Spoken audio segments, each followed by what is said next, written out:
Due to the recent media coverage of the new H1N1 flu, there's been much concern as to how to recognize the symptoms of this new flu. Most people may already know the common flu symptoms. H1N1 is not much different from the seasonal flu in that it exhibits all the same symptoms.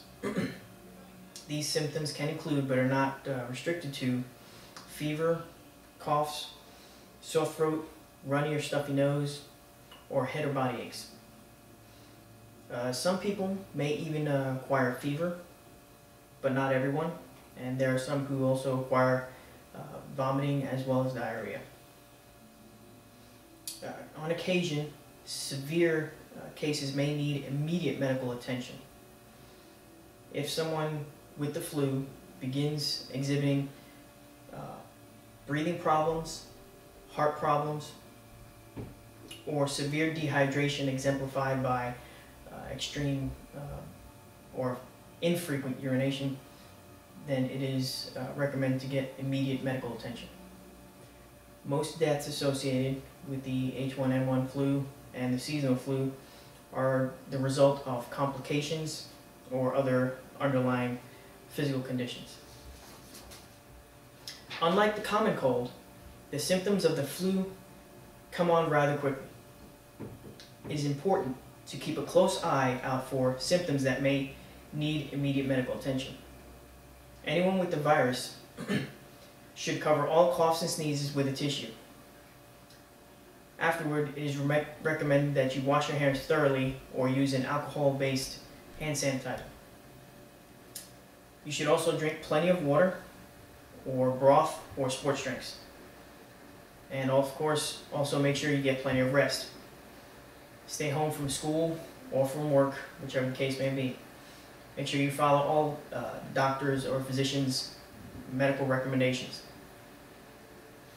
The virus will only keep you out for about a week, maybe only a few days. But be careful. In some cases, flu-like symptoms have improved, but then come back with a fever and an even worse cough. So, make sure that you are completely over the illness before you get back into the swing of things and return to your basic, normal, everyday routine. Only a medical examination can determine which flu you have.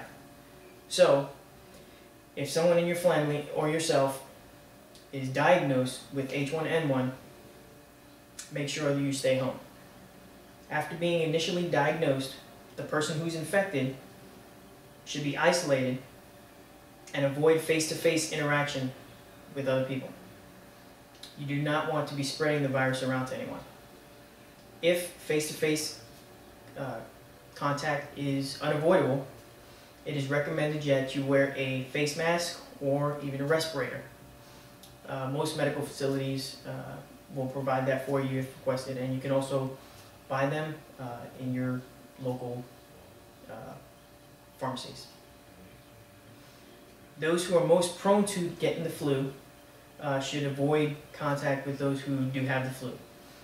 Those who are most prone are the elderly, young children and infants, pregnant women, and those with chronic medical conditions. Those chronic medical conditions are asthma, diabetes, and those who are have especially weak immune systems, such as HIV, AIDS, or cancer.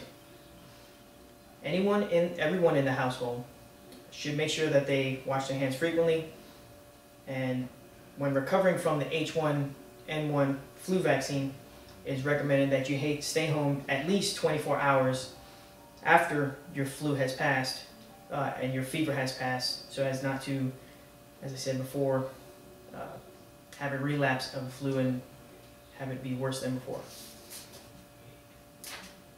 The flu virus takes a very serious toll on your body.